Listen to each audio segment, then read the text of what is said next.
Ah oui, je sais qu'il faut quand même aider les pays en développement pour qu'ils puissent être à la hauteur des évolutions du 21e siècle. Et puis qu'ils ne soient pas une charge, il faut qu'ils soient vraiment des partenaires. C'est-à-dire qu'il faut jouer le jeu d'égal à égal. Ils ont des richesses, des richesses aussi bien naturelles qu'humaines.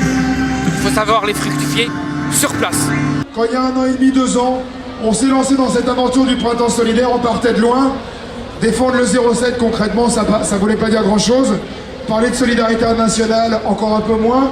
Et aspirer à ce que la France consacre plus d'argent dans une période où elle essaie de faire des économies, ça paraissait très compliqué. Je vais vous dire que 2 ans plus tard, on peut être content du chemin qu'on a fait. Moi je fais partie du groupe FFF, donc le printemps solidaire c'est un truc qu'on soutient depuis la manifestation. On s'est fait la descente des champs la dernière fois en défendant les mêmes concepts, le concept du 0,7.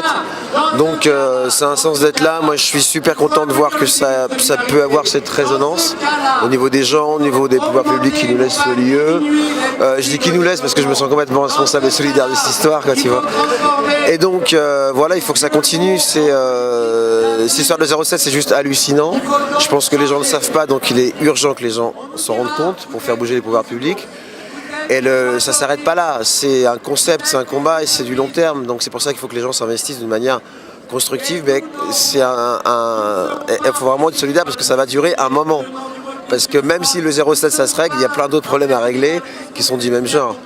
L'accès aux médicaments, l'accès à l'éducation, tout ça c'est des choses qui vont au-delà du 0,7. C'est juste le droit à la dignité, quoi. C'est important pour nous d'être là aujourd'hui pour donner notre avis pour ce qui se passe dans ce système. On est dans un système à 2 vitesses, qu'on voit qu'il y a des gens qui souffrent, qu'il y a des gens qui sont heureux, et comment vivre ensemble c'est devenu difficile.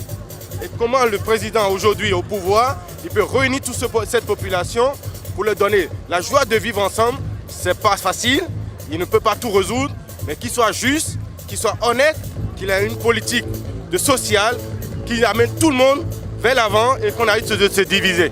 C'est tout ce que j'ai à dire. Donc le combat n'est pas fini, ça ne s'arrête pas ce soir à la Concorde, donc s'il vous plaît, venez sur le Facebook du Printemps Solidaire, inscrivez-vous, suivez le mouvement, on va encore avoir besoin de vous dans les semaines prochaines. Heureusement ou malheureusement, voilà, les combats ne sont pas terminés.